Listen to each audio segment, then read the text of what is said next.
In 1971, while investigating the Porth Yr Ogof cave, Heinz Esser went diving with 3 other trainees, lost his safety line and drowned. His remains were found in the cave system in 2010, after over 40 years of submersion. The Wales-based Brecon National Park's southern border is where the Porth Yr Ogof cave is situated, close to the community of Ystradfellte. This cave system's length was measured in 1998, and the results show that there are more than 1.4 miles of tunnels. The cave has 15 openings and is located beside the Afon Mellte River. One of them is one of the largest cave entrances in the United Kingdom and Wales. This door, known as the main entrance, measures 66 feet in width and 26 feet in height. This entry, which has a dry ledge on the left and a knee-deep river to the center and right, is where people most frequently enter the cave. The second most frequented entrance into this cave system is the Tradesman's or Workman's entrance. You can enter a mud cavern if you go through one of the passages in this entrance. It has been decided to use Porth Yr Ogof as a training field for cave diving. The cave is almost entirely covered in water. The White Horse Pool is a swimming area. The calcite deposit on the wall in the back gave rise to its name. The pool includes multiple flooded passageways and is substantially deeper. On the northern side of Tradesman's entrance, the majority of these flooded passages are located. In the UK or Ireland, the Porth Yr Ogof cave has the unlucky second highest number of fatalities per cave. This cave can be highly dangerous because of the strong river and the chilly water. 11 people have died as a result of it since 1957. 10 of these occurred in the Afon Mellte Resurgence Pool, which is 23 feet deep, icy, and rapidly flowing at the cave's far end. Heinz Esser departed for a Porth Yr Ogof cave diving excursion on February 13, 1971. Paul was a 21-year-old Bristol University medical student. He had gone to several springs for open-water diving and was a proficient diver. After some time, he started to become interested in cave diving and made the decision to pursue training. He was excelling in his cave diving training and was regarded as one of the future leaders in the field. Paul joined 3 other experienced trainees on this exploration. Additionally, they were at Porth Yr Ogof to practice diving from Tradesman's entrance to the Rawbolt chamber and back. Paul had intended to enter Rawbolt chamber from the Tradesman's entrance and leave through the top entrance by winding loosely in a line. They had a diving strategy. Paul spoke with John Parker the night before his excursion, who was knowledgeable about the cave systems, to learn more about the cave. When John Parker first started exploring this cave system on September 26, 1970, he set up a blue tag line from the top entrance upstream. The line extended 469 feet or so to the cave. Right inside the top opening, he concealed the belay under the water. When Paul embarked on his exploration of the cave networks, this line was still there in this cave. After the 4-way intersection, another line continues downstream. Divers are hampered by numerous loose lines as they explore the cave. To look for John's belay, Paul and Lloyd went together to the top entrance, but they were unsuccessful. They believed that it was hidden when Parker laid it, which is why they didn't see it. They had no idea that it had been swept downstream.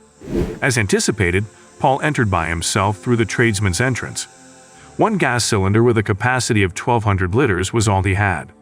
A Spartan Titan eye valve with a pressure gauge, a knife, a compass, a watch, and an empty line reel for gathering the slack line were also in his possession. His dive line broke when he reached Tradesman's entrance, but he replaced it with a new line that was roughly 10 feet long. The other 3 divers arrived through Tradesman's entrance after around 15 minutes. They kept diving until they arrived at the Rawbolt chamber, where they encountered Paul. Paul had gathered a lot of lines that he intended to wind on the spare reel. Paul was reeling in a short, tagless line. He then headed upstream. Before heading back to the entrance, the other 3 divers remained in the Rawbolt chamber for some time. The water was extremely cold, at around 6 degrees Celsius. Paul moved from the Rawbolt chamber upstream, while passing across an oxbow that possesses an airspace. He noticed a loose line across the stream that had a blue tag on it. As soon as he picked it up, he began wrapping it onto his line reel. Starting at the end of the line that was laid just inside the upper entryway, he reeled the line in. He accidentally dropped the guideline he was following, which was supposed to bring him to the base, while wrapping the rope as he went. He kept reeling while moving upstream on the line marked with the blue tag. Before he realized that he had forgotten his rule, he had traveled around 98 feet in the distance. He therefore reasoned internally that the blue tag line would take him to the top entrance. from whence he could exit the cave. Later, he threw the line reel to the ground and bolted. Any diver may have made a terrible error by doing that. Now, in addition to dropping the instructions, he made the error of failing to check his oxygen tank to determine how much air was still available to him. He would have started returning to the surface earlier if he had examined this. Later, he became lost inside the cave and searched for a way out, but he was unsuccessful. After experiencing all that anxiety from trying to escape, Paul eventually suffocated after fully running out of air. They called a recovery team to the cave site when he didn't emerge as planned because they were already aware that something was wrong, but they were unable to bring his body out of the cave. The search team discovered Paul's corpse. They made repeated attempts to recover his body, but they were all unsuccessful due to low visibility and the risk of diving into the ocean. His surviving family members asked the South and Mid Wales Cave Rescue Team to retrieve his remains from the cave after 39 years. The body was located by 2 expert divers in 2010. The mother of Paul had given up trying to get her son's body out of this cave.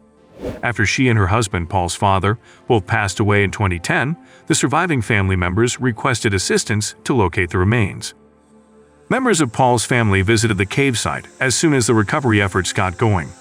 After being recovered for proper burial, the body was given to the family undertaker. He was laid to rest close to his parents' grave. In Surrey, he had a family.